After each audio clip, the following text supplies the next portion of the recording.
अस्सलाम वालेकुम स्टूडेंट्स। आज हमारा चैप्टर 11 स्टार्ट हो गया है बायोलॉजी का, होम्योस्टेसिस। होम्योस्टेसिस क्या होता है?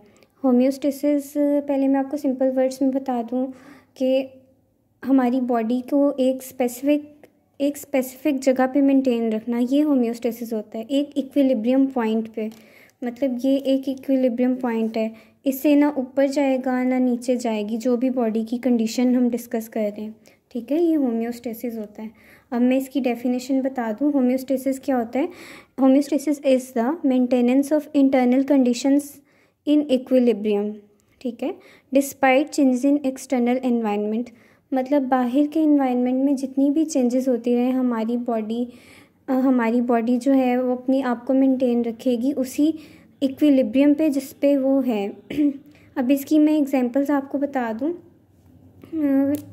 इसकी एग्जांपल्स में सबसे पहले हम डिस्कस करते हैं टेम्परेचर।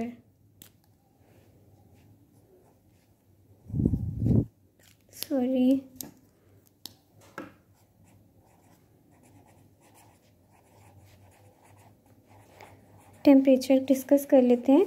हमारी बॉडी का जो नॉर्मल टेम्परेचर है वो है 37 डिग्री सेल्सियस।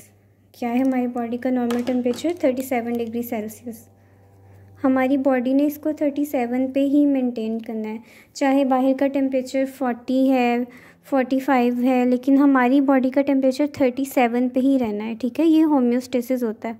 अगर बाहर का टेम्परेचर ज़्यादा है, जैसे गर्मी ज़्यादा है, तो हमारी जो है स्वेटिंग ज़्यादा होगी। हमारी स्वेटिंग ज़्यादा होगी तो हमारा जो टेम्परेचर 37 पे आ जाएगा। इस तरह हमारी बॉडी होम्योस्टेसिस करती है, मतलब इस तरह हमारी बॉडी इक्विलिब्रियम पे रहती है, कंपनसेट करती है एक्सटर्नल एनवायरनमेंट की चेंजेस को।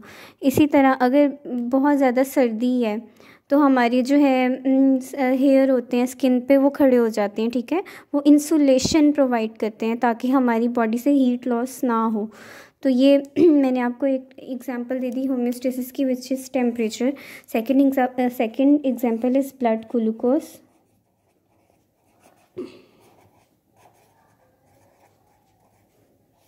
ठीक है, इसी तरह जो हमारी ग्लूकोज, आपको पता है क्या होता है? ग्लूकोज एक बेसिक न्यूट्रिएंट है, कार्बोहाइड्रेट है जो हमारी बॉडी में इसकी ब्रेक डाउन होती है, एनर्जी बनती है। कार्बोहाइड्रेट का बेसिक यूनिट ग्लूकोज है।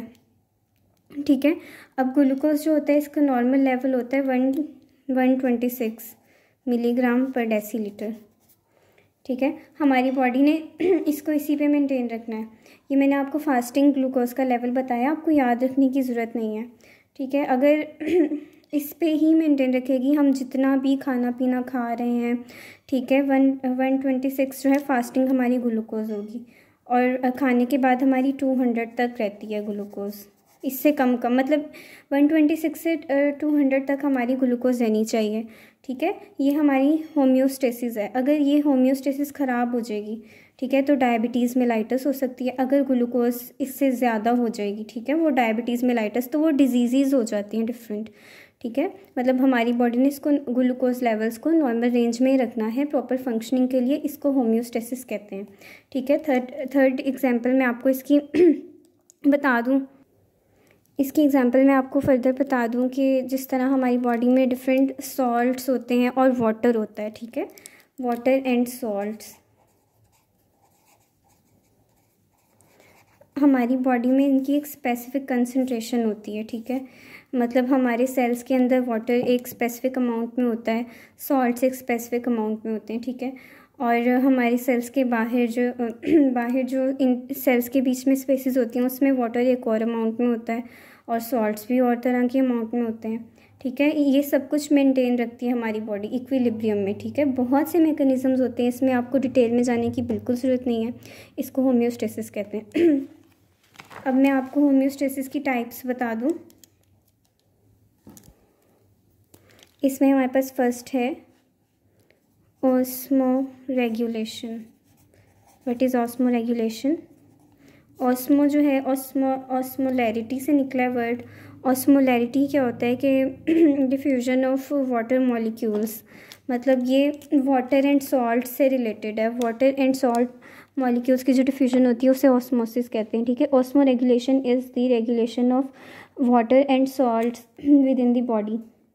ठीक है, इन दी बॉडी, बॉडी में, ब्लड में भी, टिश्यूज़ में भी एक स्पेसिफिक अमाउंट में वाटर और सॉल्ट्स होते हैं, उनको मेंटेन रखने को हम होम्योस्टेसिस कहते हैं। मतलब it is maintenance of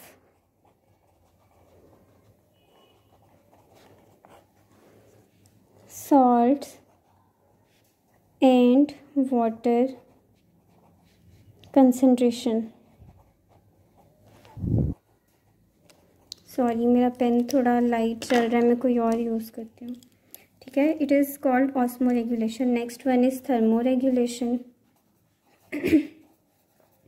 thermo का मतलब आपको पता है, दिस इज़ टेम्परेचर, और thermo regulation is the maintenance of internal body temperature despite of changes in external environment temperature. ठीक है, ये होम्योस्टेसिस की ही टाइप है। इसमें मैं आपको बता दूं कि जो हमारे एंजाइम्स होते हैं वो एक स्पेसिफिक टेम्परेचर पे ही वर्क करते हैं, जो हमारी बॉडी का टेम्परेचर है विच इज़ 37 डिग्री सेल्सियस। ठीक है, हमारे एंजाइम्स ने इसी टेम्परेचर पे वर्क करना है, 37 और 98.6 डिग्री फ़ारेनहाइट। जो हम मेडिकल में मेजर करते हैं ना, बुखार या फीवर, वो हम फ़ारेनहाइट स्केल पे मेजर करते हैं, उसमें 98.6 नॉर्मल होता है। ठीक है, जैसे आप डॉक्टर को चेक कराएं, आपको फ़ीवर हो तो 100 से अबव हो तो उसे फ़ीवर कहते हैं। ठीक है, अगर फ़ीवर ज़्यादा हो तो हमारे जो एंजाइम्स हैं ना वो डीनेचर हो जाते हैं। ठीक है, मतलब हमारे एंजाइम्स को यही टेम्परेचर चाहिए प्रॉपर वर्क करने के लिए। थर्ड टाइप इसकी है एक्सक्रीशन। किसकी टाइप है? होम्योस्टेसिस की। एक्सक्रीशन क्या होता है? इसमें हमारी बॉडी में जब मेटाबॉलिज्म होता है तो उसमें वेस्ट प्रोडक्ट्स बनते हैं। ठीक है, waste products, nitrogenous waste products बनते हैं।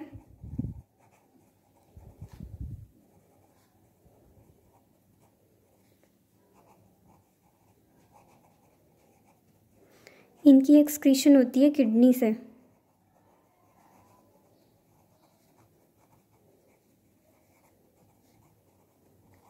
इन वेस्ट में यूरिया होता है, अमोनिया होता है, ये सब कुछ किडनी से एक्सक्रीट हो जाता है ताकि हमारे इंटरनल एनवायरनमेंट में इन वेस्ट प्रोडक्ट्स की क्वांटिटी मिनिमम रहे।